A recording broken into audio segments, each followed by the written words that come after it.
منك او ما بيطلعش ناجح ومظبوط حتى بعد محاولات كتير، يبقى الفيديو ده علشانك.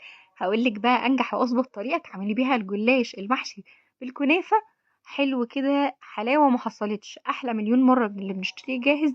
هيطلع معاكي كده مقربش من بره وطري من جوه واخد لون حلو قوي، من غير ما تدهني بقى ورقه ورقه وتفردي كل ورقه بالزبده والسمنه وتقعدي تقطعي. لا، احنا هنعمله في خطوه واحده بس. ما تنسيش بس يا حلوة كده قبل ما نكمل الفيديو مع بعض تعملي لايك وشير وكومنت لطيف حلو كده، علشان دعمكم بيفرق كتير. اللهم صل وسلم وبارك على سيدنا محمد وعلى آله وصحبه أجمعين. علشان بقى نعمل الجلاش الحلو بتاعنا ده كده هنحتاج الأول لكوبايتين من السكر، عليهم كوباية وربع من المية. هنحتاج لهم يا إما رشة صغيرة على طرف المعلقة من ملح الليمون، أو نص عصير نص ليمونة ومعلقة كبيرة من عسل الجلوكوز. عايزه اقول لكم الشربات ده هيبقى سهل كده وسريع معاكم، مش هياخد وقت. هنرفعه على النار بعد الغليان، هنحسب له بالظبط 5 دقايق وهنطفي عليه. عندي هنا ربع كيلو من الكنافه، شوحته في الزيت او حمرته كده مع 3 معالق من السمنه على الزيت. يعني عملت ميكس كده خليط وشوحتهم فيه. انا مش عايزاها تتحمر بشكل كامل، لا، انا عايزه تشويحه بسيطه يا دوب تدبل وتبدا تاخد لون. خلطت معاها بقى شويه من المكسرات وشويه من جوز الهند، وكده بقت حشوه الكنافه بتاعتنا جاهزه. هنا بقى بجيب كل ورقة من الجلاش وبطبقها لجزئين، يعني بعمل الورقة نصين وبعدين بحط الحشوة بتاعتي وبلف. ركزوا هنا كويس قوي بقى، مش هندهن الورقة ولا اي حاجة، يا دوب هنمسك الورقة بنطبق الورقة نصين ونرجع نحط بقى الحشوة بتاعتنا. في الخطوة دي يعني بتاخد مثلا ورقة الجلاش الواحدة تاخد تقريبا 4 معالق من الكنافة.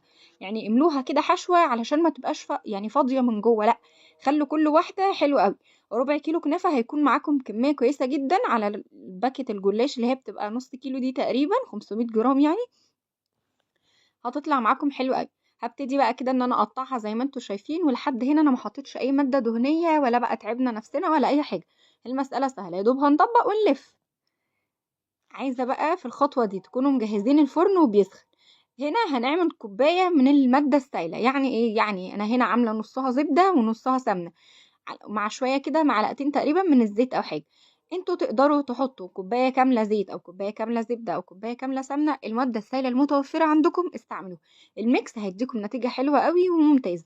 هنبتدي بقى كده نوزع. المفروض هنوزع كوبايه الا ربع تقريبا، او يعني هنشيل 3 معالق كبار من السمنه على جنب.